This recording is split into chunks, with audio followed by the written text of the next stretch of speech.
Listen to a lecture in an English class. Today, we're going to be talking about two books that have had a tremendous impact in shaping American English. Both of these books were written by Noah Webster. Do any of you recognize the name Noah Webster? He wrote a number of books, but we'll be discussing only two of them today. One of Webster's two books will most probably be quite familiar to you, while the other most probably will not.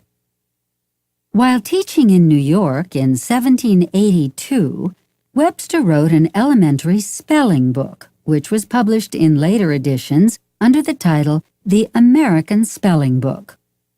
Is this book familiar to you? Have any of you ever heard of it? No. This is, of course, the book that is not so familiar to you. You can probably understand from the title that this book contained Americanized spellings of English words rather than British spellings.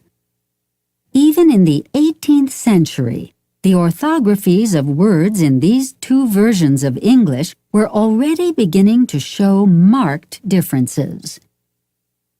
Of the two books that we're going to discuss, this is the less familiar one.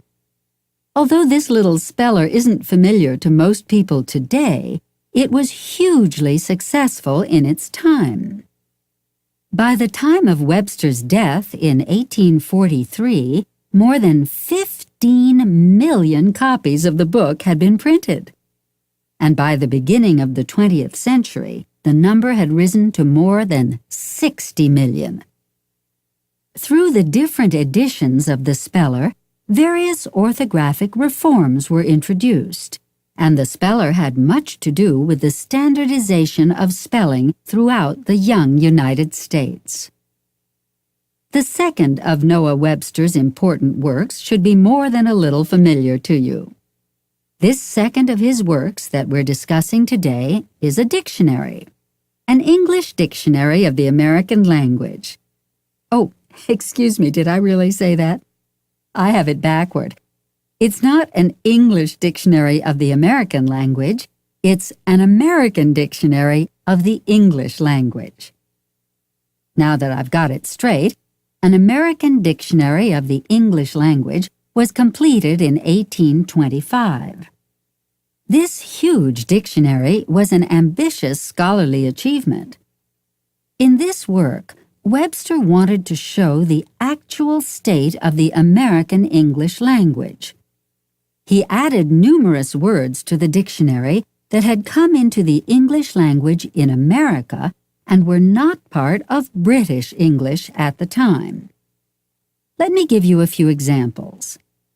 A few of the words that were added to the English language in America were the animal called a skunk, the soup known as chowder, and the type of tree named hickory.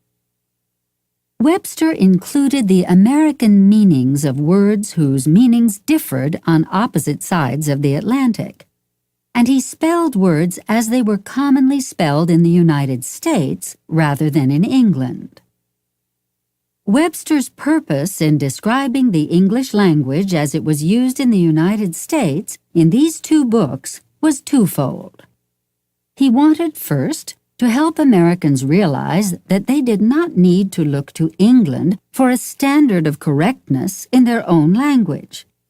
This was because the thought that America should look to its mother country, England, for a standard of good and bad, right and wrong, correct and incorrect, was prevalent in the country at the time. Second, Webster wanted to foster a reasonable amount of uniformity in American English, something that he felt was quite necessary because of the lack of standardization in the language at the time. I'm sure that you can see from all of this just what a vital role these books by Webster played in establishing American English as a language of its own. Well, that's all for today's class. Tomorrow we'll be discussing some other important influences on early American English.